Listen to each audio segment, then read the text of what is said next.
नमस्कार। उत्तराखंड के इस खास बुलेटिन में आपका स्वागत है और मैं हूं आपके साथ शिपवन शर्मा। तो चलिए शुरुआत करते हैं इस बुलेटिन की।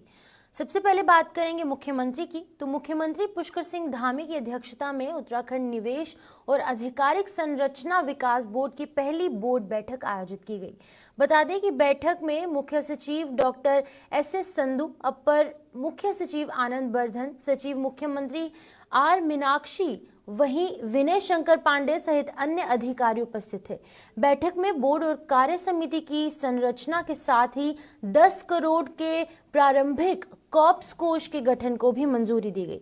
मुख्यमंत्री ने इस दौरान कहा कि राज्य के बुनियादी ढांचे के विकास से जुड़ी परियोजनाओं की पहचान कर उनका प्राथमिकता के साथ सफल क्रियान्वयन हो, इसी के साथ साथ ध्यान दिया जाना बहुत ज्यादा जरूरी है। वहीं राज्य में हवाई अड्डों के विकास और विस्तार, दूरसंचार अवरचना और मेडिकल कॉलेजों के विकास, नई टाउनशिप, आवास, औद्योगिक, लॉजिस्टिक, पर्यटन संबंधी निर्माण विकास जैसी बुनियादी ढांचे के क्षेत्र में परियोजनाओं के विकास के लिए अत्यधिक पूंजी निवेश की आवश्यकता होती है।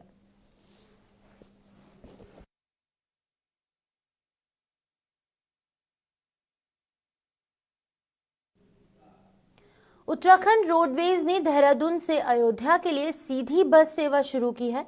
बता दें कि पहले दिन दूर से मुरादाबाद तक की 2 सवारियों ने यात्रा की। दून से अयोध्या का किराया लगभग 1050 रुपए रखा गया है। अभी बस की मैनुअली बुकिंग की जा रही है, जल्द ही इस बस को ऑनलाइन कर दिया जाएगा।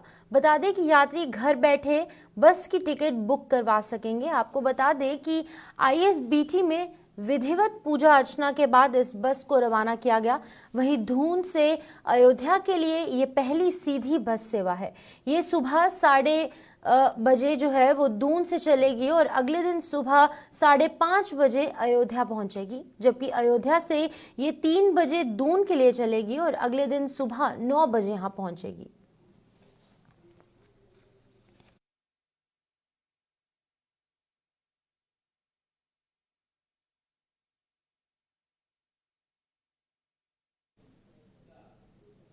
उत्तराखंड प्रदेश कांग्रेस अध्यक्ष करण महारा के आह्वान पर प्रदेश भर की सभी जिला, महानगर, ब्लॉक और नगर कांग्रेस कमेटियां 14 जनवरी से 16 जनवरी तक अंकिता भंडारी को समर्पित 3 दिवसीय अंकिता भंडारी को न्याय दो यात्रा आयोजित करने जा रही है।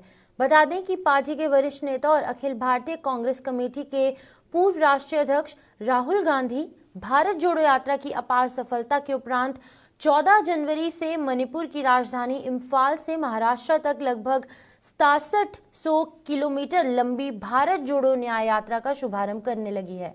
बता दें इसी अवसर पर उत्तराखंड प्रदेश कांग्रेस कमेटी के राहुल गांधी की भारत जोड़ो न्याय यात्रा के समर्थन में 14, 15 और 16 जनवरी को प्रदेश भर में अलग अलग स्थानों पर प्रदेश की बेटी अंकिता भंडारी को समर्पित 3 दिवसीय अंकिता भंडारी को न्याय दो यात्रा आयोजित करने का निर्णय लिया है।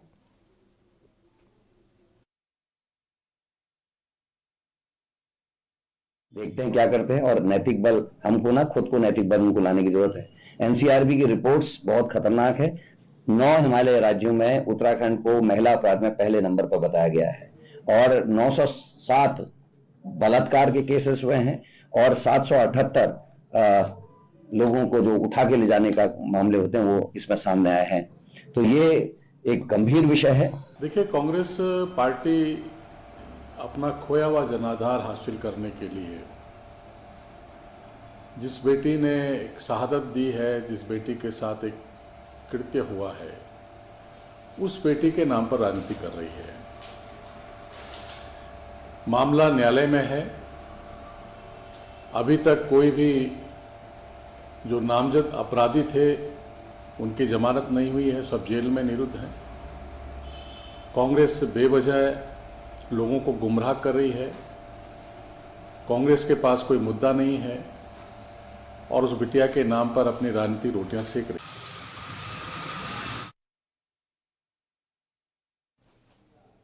आगामी 4 धाम यात्रा की तैयारियां शुरू हो चुकी हैं। बता दें कि तैयारियों को लेकर बद्री केदार मंदिर समिति की बोर्ड की बैठक हुई।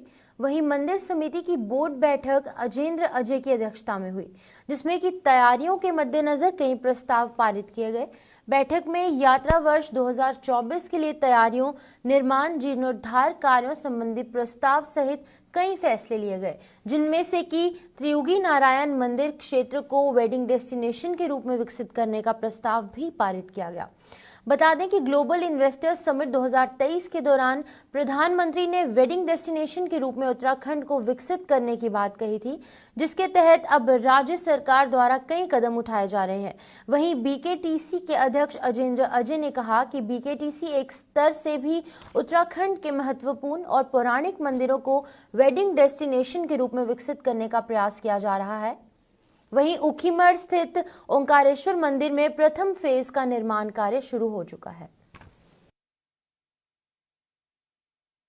आप जानते हैं कि गत दिनों जब देहरादून में माननीय प्रधानमंत्री जी आए थे और उन्होंने अपने उद्बोधन में उत्तराखंड में वेडिंग डेस्टिनेशन की अपार संभावनाएं जताई थी, उस अनुरूप बद्रीनाथ केदारनाथ मंदिर समिति के स्तर से भी जो हमारे कई ऐतिहासिक और पौराणिक दृष्टि से महत्वपूर्ण मंदिर हैं, उनको वेडिंग डेस्टिनेशन के रूप में डेवलप करने का प्रयास किया जा रहा है। इस क्रम में जैसे ऊखीमठ स्थित ओंकारेश्वर मंदिर है, ओंकारेश्वर मंदिर में शीतकाल में बाबा केदार की पूजा वहीं पर संपादित होती है और उसको भी हम वेडिंग डेस्टिनेशन के रूप में डेवलप कर रहे हैं और वहाँ पर हमारे प्रथम चरण के निर्माण कार्य प्रारंभ हो चुके हैं। द्वितीय चरण के निर्माण कार्य भी शीघ्र ही हम प्रारंभ कर देंगे। इसी प्रकार से त्रिजुगी नारायण है, त्रिजुगी नारायण की भी जो महत्ता है वो वेडिंग डेस्टिनेशन के रूप में है, लेकिन वहाँ पर आधारभूत ढांचे के कई तरीके के कमियां हैं, तो उनको हम सुधारने के लिए वहाँ पर इंफ्रास्ट्रक्चर डेवलपमेंट करने के लिए और जो अन्य भी वहाँ पर यात्री सुविधाएं हैं उनके विकास के लिए हम वहाँ पर तेज़ी से कार्य कर रहे हैं। इसके लिए हमने पिछले दिनों वहाँ पर अपने इंजीनियर्स और आर्किटेक्ट इत्यादि भी भेजे थे और उनके द्वारा उसका एक प्लान भी तैयार किया गया है और उस अनुरूप हम शीघ्र से शीघ्र उस कार्य योजना को भी अंतिम रूप देंगे। इसके अलावा अन्य भी हमारे यहाँ पर कई धार्मिक स्थल हैं, जैसे जोशीमठ स्थित नरसिंह मंदिर है, वहाँ पर भी पार्किंग इत्यादि जो अन्य सुविधाएं हैं, यात्री सुविधाएं हैं, उनको हम विकसित करने का प्रयास कर रहे हैं। जोशीमठ नरसिंह मंदिर कैंपस में ही भगवान वासुदेव और अन्य भी कई मंदिर हैं, उनके विस्तारीकरण, सौंदर्यीकरण के प्रयास हमारे द्वारा किए जा रहे हैं। इसी प्रकार से पांडुकेश्वर स्थित जो ध्यानबद्री मंदिर है और कुबेर जी का वहाँ पर जो स्थानीय लोगों द्वारा मंदिर का निर्माण किया गया है, वो भी शीघ्र ही संपन्न हो जाएगा, तो उसको भी वहाँ पर भी हम इस प्रकार की सुविधाएं विकसित करने का प्रयास कर रहे हैं ताकि लोग वहाँ पर वेडिंग डेस्टिनेशन के रूप में उनको मान्यता मिल सके। भारतीय जनता पार्टी प्रदेश मुख्यालय में श्रद्धांजलि कार्यक्रम का आयोजन किया गया, जिसमें कि भाजपा के प्रदेश अध्यक्ष देवेंद्र भट्ट सहित अन्य पदाधिकारियों ने स्वर्गीय देवेंद्र शास्त्री को भावभीनी श्रद्धांजलि दी। बता दें कि स्वर्गीय देवेंद्र शास्त्री की 11वीं पुण्यतिथि पर भाजपा प्रदेश अध्यक्ष ने कहा कि देवेंद्र शास्त्री का जीवन जो है वो संघ के प्रचारक के रूप में रहा है और उन्होंने देश के नाम अपना पूरा जीवन समर्पित किया। उन्होंने कहा कि उत्तराखंड अलग राज्य की पहल करने वाले भी देवेंद्र शास्त्री ही थे।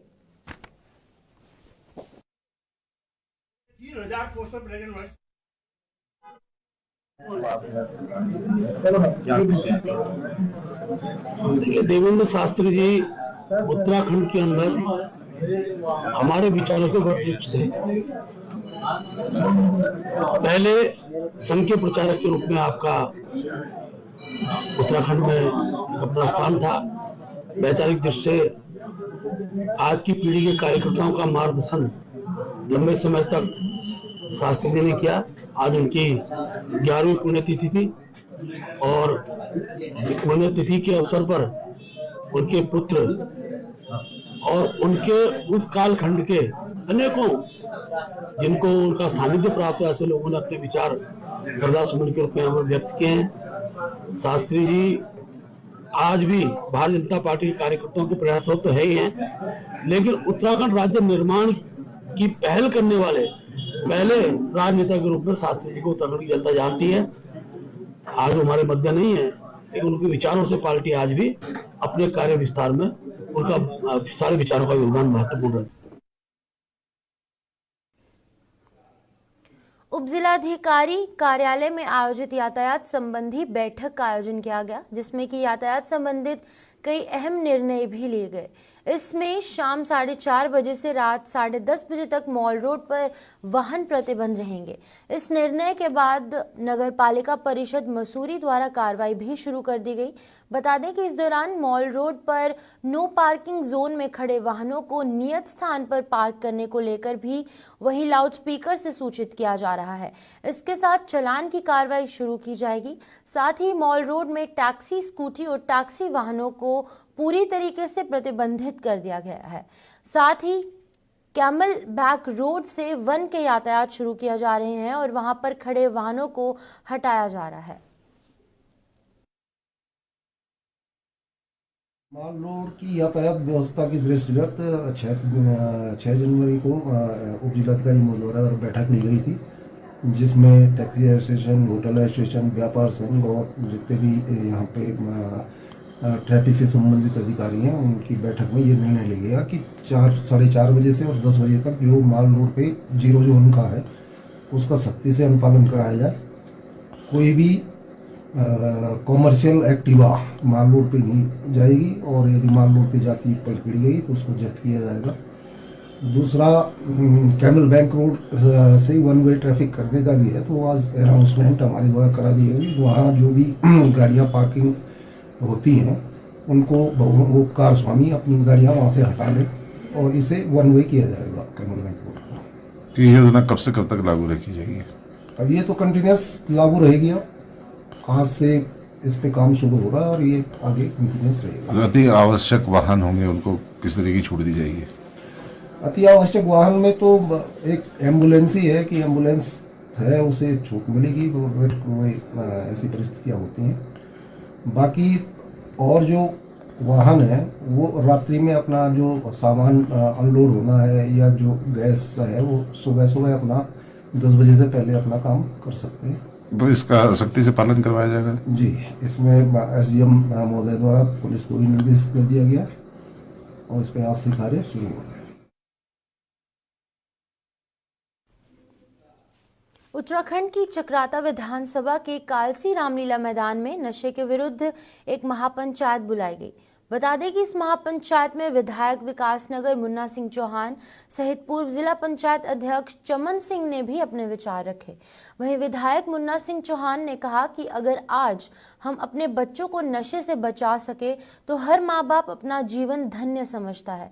पूर्व जिला पंचायत अध्यक्ष चमन सिंह ने कहा कि हम अपने बच्चे का अपने घर पर तो ध्यान रख सकते हैं, मगर स्कूल कॉलेज में वो क्या कर रहा है इस पर हम ध्यान नहीं दे पाते और यही समस्या आज के समय में गंभीर चिंता का विषय बन चुकी है।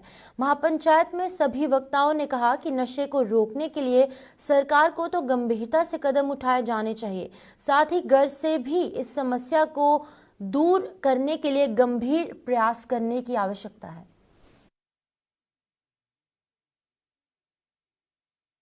बहुत आवश्यकता थी और बहुत शानदार शुरुआत है ये। जैसा मैंने कहा भी कि देशव्यापी समस्या है और केंद्र के स्तर पे भी, भारत सरकार के स्तर पे भी बहुत व्यापक स्तर पे इसके बारे में ये नारकोटिक्स के और ये साइकोट्रॉपिक सब्सटेंसेस एक्ट को कंट्रोल करने के लिए और इसका उन्मूलन के लिए अभियान चल रहा है। लेकिन इस सच्चाई को स्वीकार करने में कोई हर्ज नहीं है कि दुर्भाग्य से बहुत बड़े पैमाने पर इसका विस्तार हो गया है हमारे इन क्षेत्रों में भी। विकास नगर के भी अलग अलग क्षेत्रों में बहुत शिकायतें मिलती है और इधर ये पहाड़ी क्षेत्रों में भी चक्राता, पड़ोस का हिमाचल, इधर का जौनपुर, रवाई घाटी, सब जगह इसका बहुत विस्तार हो गया। और मेरा ये मानना है केवल सरकारी प्रयासों से इसका उन्मूलन नहीं हो सकता। ये कोई आरोप प्रत्यारोप का विषय नहीं है। हम केवल अकेले पुलिस के ऊपर सौंपें, प्रशासन के ऊपर सौंपें, हर व्यक्ति के पीछे एक पुलिस का जवान नहीं लगाया जा सकता, एक मजिस्ट्रेट नहीं लगाया जा सकता। ये हम सब समझें, ये समाज की सामूहिक जिम्मेदारी है और मैं व्यक्तिगत तौर पर ये मानता हूँ। किसी को बुरा लगे, किसी अभिभावक, हर अभिभावक को अपने बच्चे का थोड़ा बहुत चाल चलन का आभास होता है, लेकिन हम उसे इग्नोर करते चले जाते हैं। हम उसे सामाजिक प्रतिष्ठा का विषय बनाते हैं। अरे मेरे बच्चे को ऐसा कहेंगे तो ऐसा कह देंगे, और तब तक हम इग्नोर करते रहते हैं जब तक वो आउट ऑफ कंट्रोल नहीं हो जाता और बाद में वो बच्चे के जीवन के लिए एक बड़ी समस्या हो जाती है, परिवार के लिए गंभीर समस्या हो जाती है। मैं जैसे कहा था कि हमारे यहाँ पहले नशे की प्रवृत्ति नहीं थी। लोगों में जब यहाँ पर अफीम कानूनी रूप से करी जाती थी तब भी यहाँ पर कोई आदी नहीं था।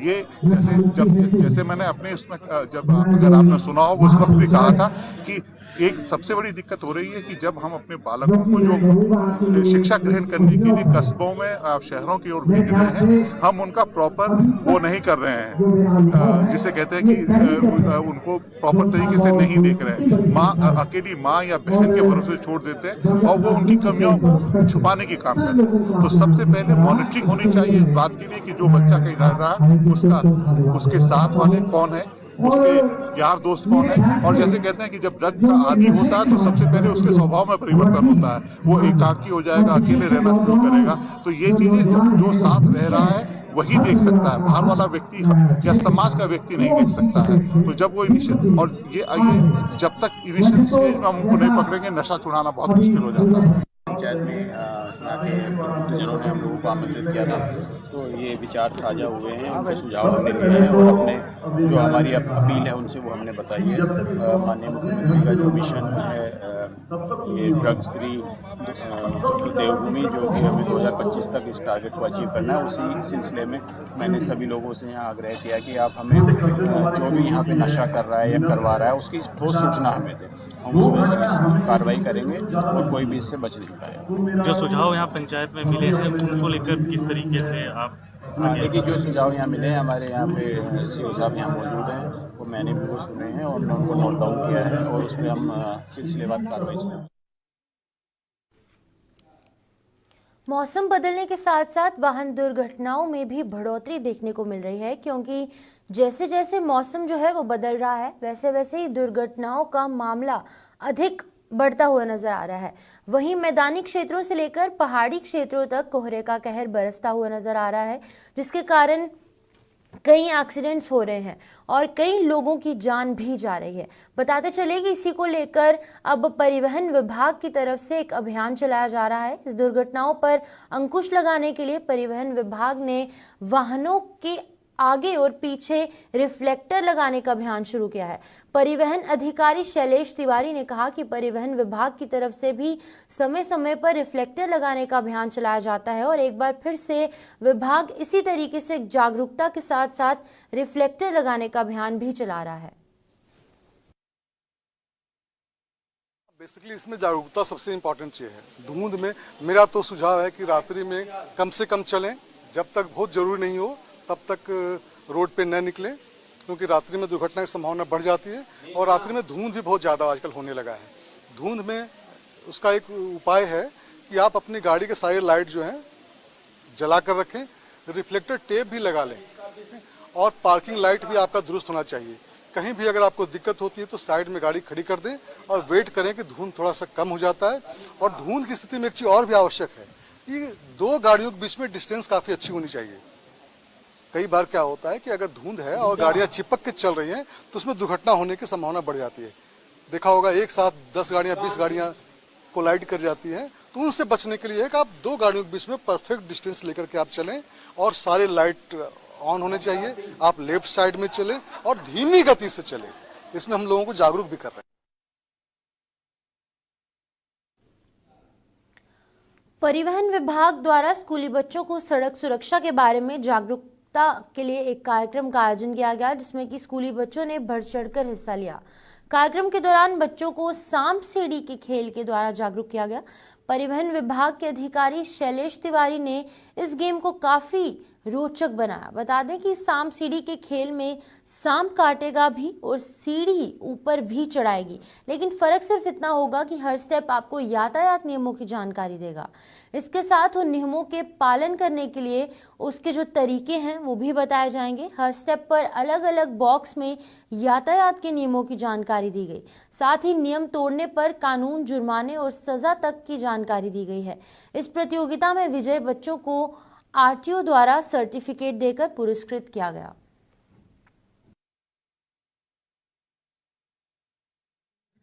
हम लोगों ने प्रचार प्रसार का एक अलग तरीका भी इजाद किया है कि हम चाहते हैं कि बच्चे हमारे ऑफिस में आए। हम बच्चों को आरटीओ ऑफिस देहरादून में इनवाइट करते हैं, पूरे कार्यालय का भ्रमण करवाते हैं। आज इसी रेफरेंस में हमारे यहाँ एमकेपी पीजी कॉलेज की जो लड़कियां हैं वो यहाँ आई हैं।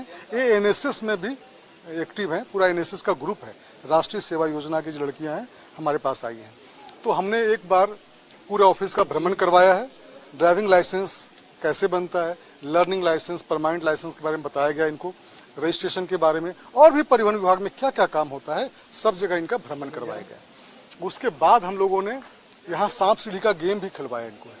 सांप सीढ़ी के गेम में आपने देखा होगा काफी इंटरेस्टिंग वे में, इसमें रोड सेफ्टी के नियम को अगर फॉलो करते हैं तो सीढ़ी से हम ऊपर चले जाते हैं, लेकिन अगर रोड सेफ्टी के नियम का हम लोग उल्लंघन करेंगे तो सांप काटेगा और हम लोग फिर नीचे आ जाते हैं। तो बहुत इंटरेस्टिंग गेम था और लोगों ने बहुत अच्छे ढंग से प्रतिभाग भी किया।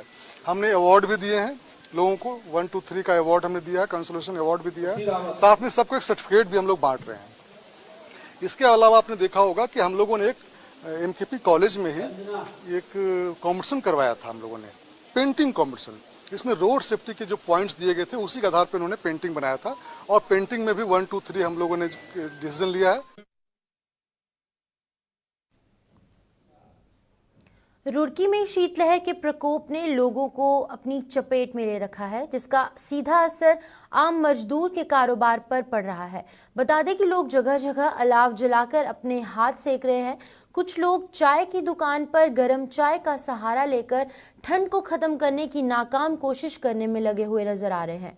बता दें कि कुछ ई रिक्शा चालकों से बात की गई तो उनका कहना है कि अब सवारियां नहीं मिल पा रही, क्योंकि कड़ाके की ठंड के चलते लोग अपने घरों से बाहर नहीं निकल पा रहे, जिसके चलते कि उनके घर में भी रोजी रोटी की दिक्कतें हो रही हैं। वहीं शीतलहर के चलते अब चाय के कारोबारी भी काफी परेशान नजर आ रहे हैं। शीतलहर बहुत चल रही है और सर्दी ज़्यादा है, उसकी वजह से जो है ना थोड़ा सा परेशानी उठानी पड़ रही है। ये रिक्शा चलाते हैं हम, और काम वाम जो कारोबार बिल्कुल ठप ही हो गया, कम ही हो गया है काम, तो उसकी वजह से दिक्कत हो रही है। थोड़ी ऐसे खड़ा होना पड़ रहा है, इधर उधर सवारी तो मिल नहीं रही है, तो उसकी वजह से दिक्कत हो रही है, थोड़ी सी परेशानी। दिक्कत है साथ में, बहुत ज़्यादा दिक्कत है भैया। 200-300 रुपये कमाए जा रहे हैं, उसमें क्या कर ले आदमी। बहुत देखो दरार गला रखी है पीछे। 200-300 रुपये बता रहे हो, किराया भाड़ा भी जाता होगा। 300 रुपये किराया भी जाता है डेली। किराया भी पूरा नहीं हो पा रहा। नहीं, किराया पूरा नहीं हो पा रहा। जो कमाते हैं वही किराए में देते। बहुत ज़्यादा फर्क है, आदमी नहीं दिखाई दे रहा, रिक्शा वाले नहीं दिखाई दे रहे, और भाई सारे काम ढीले चल रहे जी। बहुत किस तरह की परेशानियों का सामना करना पड़ रहा है मंदी के चलते? बहुत ज़्यादा है जी। घर के जो खर्चे हैं उन्हें करना पूरा, उनका पूरा भी नहीं हो रहा जी। हमारा बीड़ी सिगरेट का पूरा नहीं हो रहा है यहाँ। रोजी रोटी का संकट आ रहा है। हाँ जी, रोजी रोटी का सारा संकट है। पहले कितना आदमी आ रहा था आपके पास? हाँ जी, बहुत आदमी आते जी पहले तो। अब कितने आ रहे हैं? अब तो ज़्यादा से ज़्यादा 10, 20, 30 आदमी रिक्शा वाले आ रहे हैं, बस 10, 20 का क्या हो रहा है।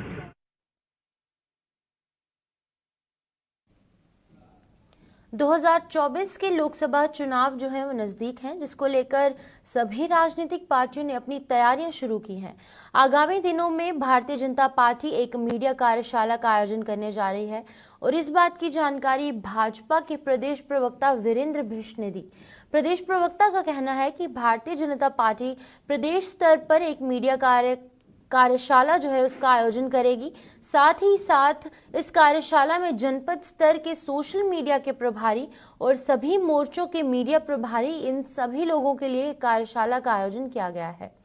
इस कार्यशाला में केंद्रीय मंत्री अश्विनी वैष्णव, राष्ट्रीय मीडिया प्रभारी अनिल बलूनी, राष्ट्रीय प्रवक्ता सुधांशु त्रिवेदी मौजूद रहेंगे, और इस कार्यशाला की अध्यक्षता प्रदेश अध्यक्ष महेंद्र भट्ट करेंगे। सूबे के मुख्यमंत्री पुष्कर सिंह धामी भी इस कार्यशाला में भाग ले सकते हैं। भारतीय जनता पार्टी प्रदेश स्तर पर एक मीडिया कार्यशाला का आयोजन कर रही है।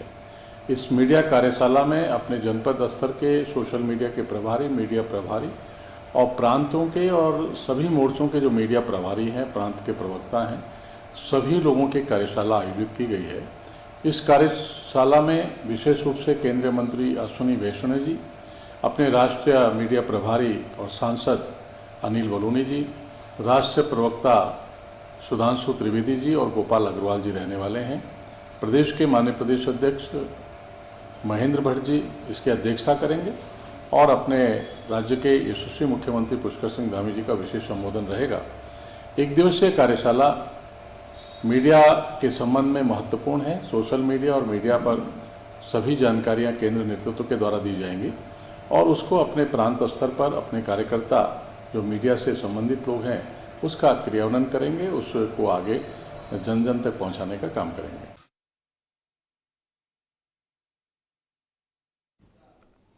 तो चलिए उत्तराखंड के इस खास बुलेटिन में इतना ही। आप जुड़े रहिए गुलिस्तान न्यूज के साथ। मुझे दीजिए इजाजत। नमस्कार।